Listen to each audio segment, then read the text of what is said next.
जय हिंद दोस्तों, Kuldeep Singh here. Welcome to Sarathi series for HPS mains value addition program. So यहाँ पे जो है I am going to share with you some of the answer sheets and answer examples कि भाई किस तरह से बच्चे लिख रहे हैं and how the evaluation is being done, किस तरह से उनको मार्क्स मिलते हैं।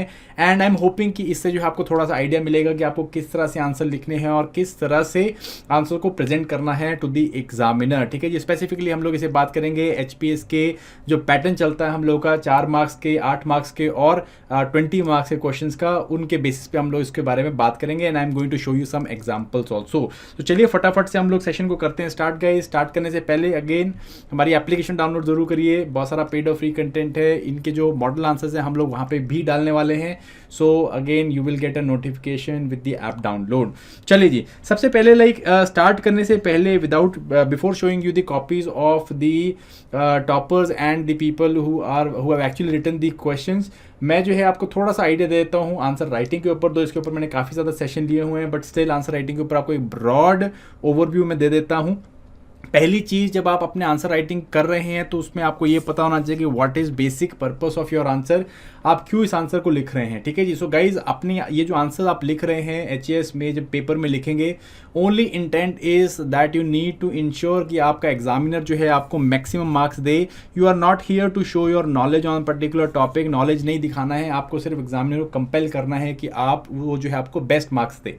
वो कब होगा? जब आप जो है जो भी आपका इस पर्टिकुलर पेपर के ऊपर जो फॉर्मेट दिया हुआ है उसको फॉलो करेंगे, जो कि है lucid clear structural representation of your of the information और आइडिया जो भी क्वेश्चन में पूछा गया है। सो कुछ भी नहीं लिखना है, सिर्फ वो चीज़ लिखनी है आंसर के अंदर जो कि क्वेश्चन में स्पेसिफिकली पूछी गई है और वो भी आपको एक स्ट्रक्चर्ड वे में जो है प्रेजेंट करनी है। सो आई एम श्योर आप लोग जो है इसको बड़े ध्यान से अपने बैक ऑफ द माइंड में रखोगे और पेपर में जाके जो अपना नॉलेज नहीं दिखाओगे, जस्ट जो है आंसर को उस तरह से लिखोगे कि आपका जो है पर्पस फुलफिल हो, दो कि दैट इज कि गेट मैक्सिमम मार्क्स। ठीक है जी।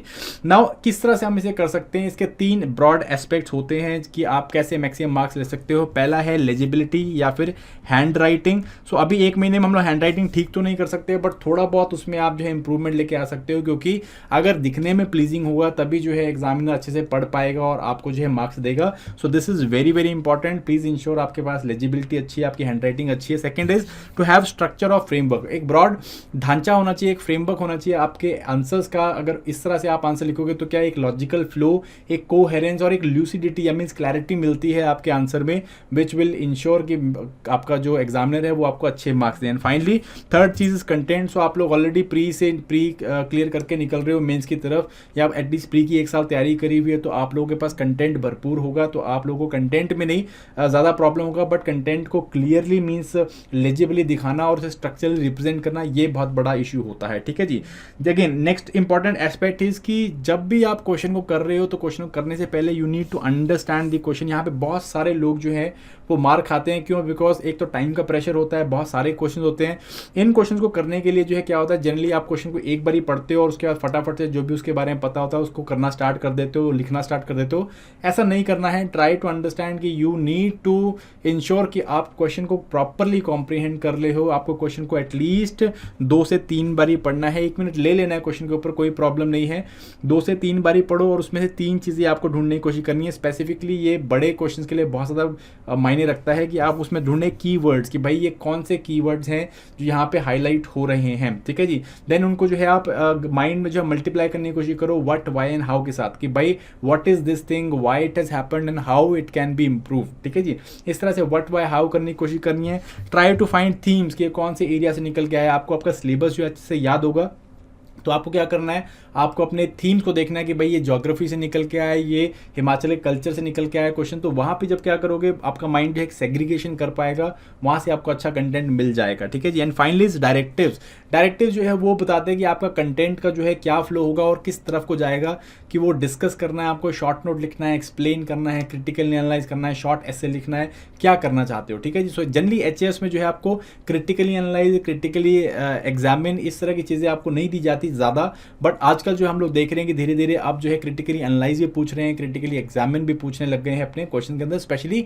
बड़े क्वेश्चन के अंदर, ठीक है जी। सो आपको जो है इसको ध्यान से देख के चलना है कि भाई जैसे डिस्कस का मतलब क्या होता है, आपको ब्रॉडली जो है उस पर्टिकुलर टॉपिक को के पॉइंट बताने हैं, like positive points, negative points बताने हैं, ठीक है जी। उसमें आपका जो व्यू पॉइंट है वो आपको बताना है। शॉर्ट एसे में जो है आपको पूरा जो है डिटेल लिखना है। So discuss, short note, explain, short essay are very similar type. जहाँ पे क्रिटिकली एनालाइज या क्रिटिकली एग्जामिन आ जाता है, वहाँ पे क्या करना होता है आपको, वहाँ पे आपको जनरली जो अनइंटेंडेड कॉन्सिक्वेंसेज है उस पर्टिकुलर एस्पेक्ट के, वो आपको हाईलाइट करने होते हैं। जैसे कि जो क्रिटिकलिटी है, ठीक है जी, इसको आलोचनात्मक बोलते हैं, हिंदी में बोलेंगे आलोचनात्मक विश्लेषण करें, ठीक है। सो इसमें बेसिकली क्या करना होता है आपको, वो एरियाज निकालने जो कि ऊपर से नहीं दिख रहे होते हैं, एंड देन उनको हाईलाइट करना होता है, ठीक है। जनरली नेगेटिव एस्पेक्ट्स यहाँ पे लिखते हैं हम लोग। तो ये चीज़ें आपको पता होनी चाहिए, आई एम श्योर आप लोगों को पता भी होंगी।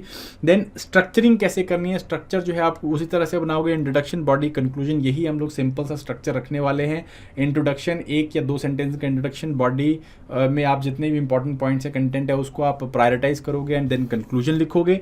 एंड इसके बाद जो है मेन चीज़ है वो है कि हमारे जीएस के पेपर की डिमांड क्या है। अब जो हमारा जीएस का पेपर है उसमें 3 टाइप के क्वेश्चन आने हैं। पहला टाइप 1 है जो है 4 मार्क्स का, जिसको 60 वर्ड्स में लिखना है, बहुत ही कम वर्ड्स हैं, वर्ड लिमिट है, पर 4 मार्क्स का है। तो ये एरिया जो है, again these are the area जहाँ से आप ब्राउनी पॉइंट ले सकते हो, कि यहाँ पे आप मैक्सिमम 2-3 मार्क्स के आसपास में ले सकते हो, काफ़ी इजीली, मार्क्स काटने मुश्किल होते हैं यहाँ पे। टाइप 2 जो है वो 8 मार्क्स का है, 120 वर्ड में लिखना है आपको क्वेश्चन, एंड यहाँ पे जो है धीरे धीरे क्या होता है, मार्क्स जो है वो अगर 8 मार्क्स का है तो 4 मार्क्स, 3 मार्क्स, 5 मार्क्स, इससे ऊपर नहीं मिलते हैं, जबकि 4 मार्क्स में 3-3.5 मार्क्स भी मिल जाते हैं। तो ये ऊपर वाला जो है इट इज़ वेरी वेरी, आप कह सकते हो स्कोरिंग एरिया रहता है। सेकंड वाला जो एरिया रहता है वो कंपेरेटिवली कम हो जाता है। एंड फिर आता है आपके टाइप 3 जिसमें 20 मार्क्स का क्वेश्चन होता है, क्योंकि जितना ज़्यादा वर्ड लिमिट होगा उतना ज़्यादा जो है मिस्टेक्स के चांसेस बढ़ जाते हैं, एंड इस करके क्या होता है यहाँ पे स्कोरिंग जो है और ज़्यादा जो है कमज़ोर हो जाती है। तो आपको इसी तरह से अरेंज करके चलना है, इसी तरह से अपने आंसर्स को लिखना है। टाइप 1 पहले लिखोगे, टाइप 2 फिर टाइप 3 चलोगे।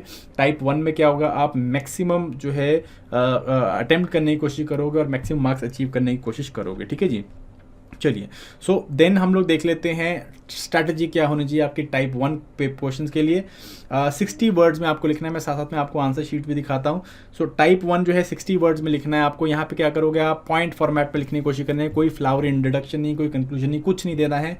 पॉइंट फॉर्मेट में टू द पॉइंट जो चीज़ पूछी हुई है वो चीज़ लिखनी है। अगर बहुत ज़्यादा इन्फॉर्मेशन है तो आप उसको जो है फ्लो डायग्राम्स में या चार्ट्स में जो है आप दिखा सकते हो, सो दैट आपके लिए जो है ईजी हो जाए इन्फॉर्मेशन को रिप्रेजेंट करना।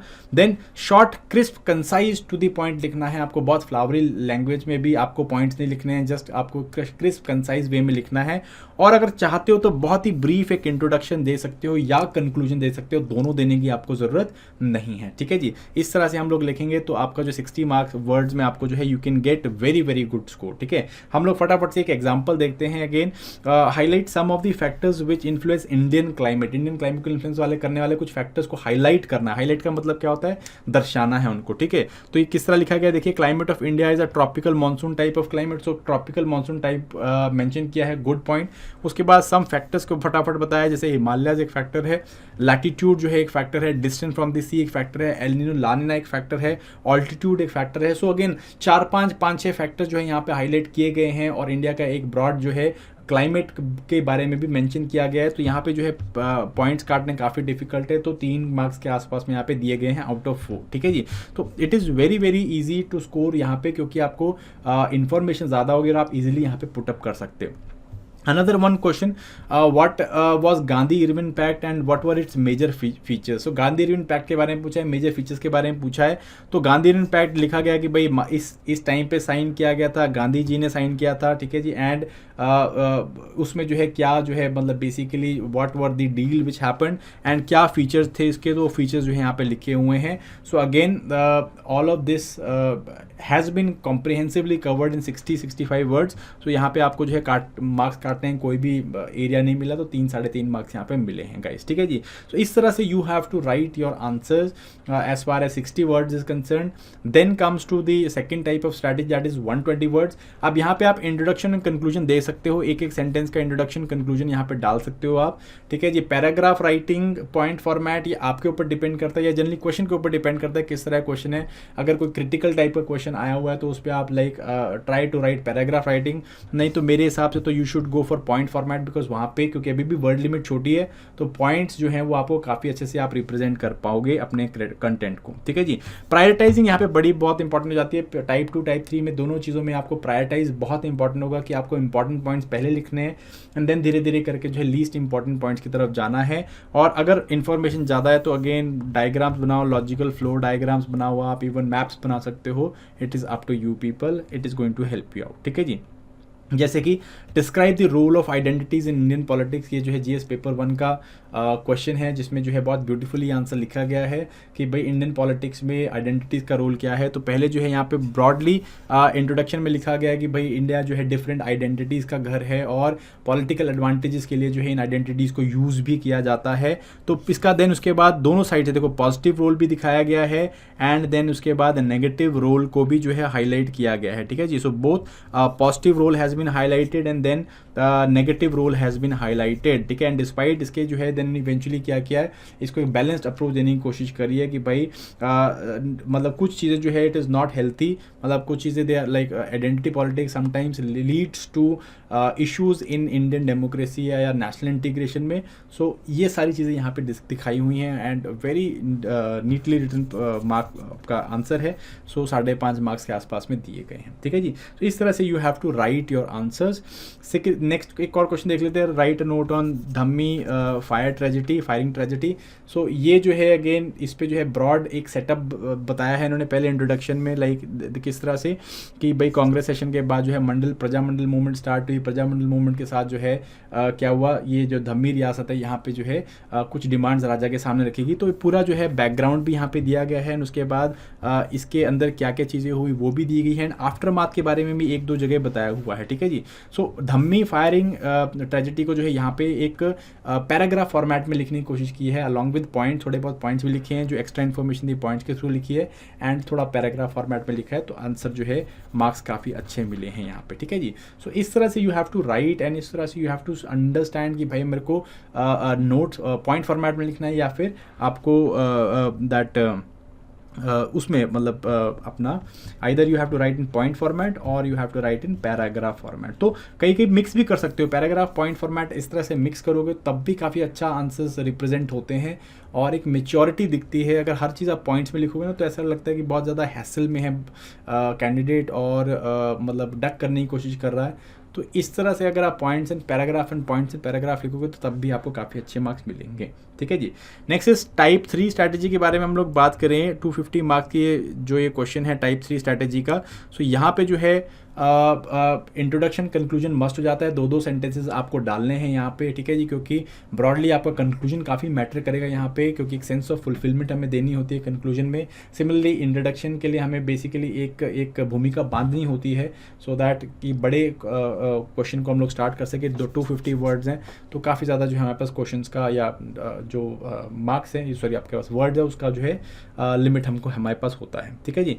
पैराग्राफ राइटिंग मैं मोस्टली प्रेफर करता हूँ कि यहाँ पे पैराग्राफ राइटिंग में लिखा जाए, क्योंकि बहुत बड़ा आपका क्वेश्चन होता है तो पैराग्राफ राइटिंग में लिखे, स्पेशली क्योंकि जब यहाँ पे क्रिटिकली एनालाइज या क्रिटिकली एग्जामिन के बारे में बोला गया तो वहाँ पे पैराग्राफ राइटिंग करें एंड इंपॉर्टेंट पॉइंट्स को आप हाईलाइट ज़रूर करें, बहुत ज़्यादा मैटर करता है, अंडरलाइन करें, हाईलाइट्स करें सो दैट उस पैराग्राफ में भी जो है क्लियरली पॉइंट दिख रहे होंगे क्या चीज़ें लिखी हुई हैं, ठीक है जी। देन इसके अलावा जो है प्रायोरिटाइजिंग, जैसे पीछे उसमें मैंने बताया कि प्रायोरिटाइज करना बहुत ज़रूरी है। यू नीड टू इंश्योर कि आप जो है प्रॉपर पॉइंट्स को प्रायोरिटाइज करें, इंपॉर्टेंट पॉइंट्स ऊपर देन लीस्ट इंपॉर्टेंट पॉइंट्स नीचे आ रहे हैं आपके। एंड लॉजिकल फ्लो डायग्राम, जैसे अगर आपका इन्फॉर्मेशन बहुत ज़्यादा है तो आप उसको यहाँ पे इस तरह से दे सकते हैं गाइस, ठीक है जी।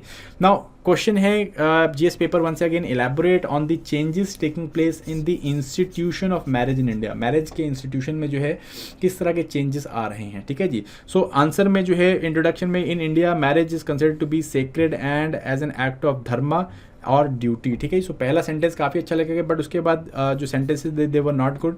सो मैंने जो है इनको क्रॉस कर दिया, मैंने बोला है कि भाई आपने रिपीट करने की कोशिश करी है, तो यहाँ पे इनके 1 मार्क कटा होगा। इसके अलावा जो है rules of marriage in contemporary, अब सीधे जो है कहाँ पे आ गए, ये जो है बेसिकली चेंजेस के ऊपर आ गए हैं। चेंजेस कौन से लिखने हैं, तो rules of marriage in contemporary changes name, aim of the marriage, aim and objective के ऊपर क्या चेंजेस आए हैं। इसमें इन्होंने क्रिश्चियंस, मुस्लिम्स, हिंदू सबके बारे में यहाँ पे डिस्कशन किया हुआ है, ठीक है जी। एंड ऑब्जेक्टिव्स में क्या चेंजेस आए हैं इसके बारे में इन्होंने बात करी है, ठीक है। Then next thing is mate selection के ऊपर क्या चेंजेस आए हैं। तो बेसिकली देखो इन्होंने जो क्या किया है, जो भी इंपॉर्टेंट पॉइंट्स लिखे उनको अंडरलाइन किया है, चेंजेस को दिखाया है, अंडरलाइन किया है, ठीक है जी। So choosing mate selection, love marriages, इनको अंडरलाइन किया हुआ है यहाँ पे।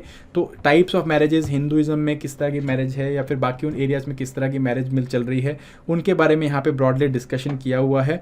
सो ओवरऑल अगर देखोगे ना इस एज फार एज इस पर्टिकुलर टॉपिक को या इस पर्टिकुलर आप आंसर राइटअप को, तो very beautifully it has been discussed and काफ़ी ज़्यादा अच्छे जो है पॉइंट्स लिखे गए हैं, ठीक है जी। चेंजेस के बारे में यहाँ पे डिस्कस किया है, लिव इन रिलेशनशिप में अंडरलाइन किया हुआ है, एज ऑफ द मैरिज में क्या चेंजेस हैं इनके बारे में बात किया हुआ है, ठीक है जी।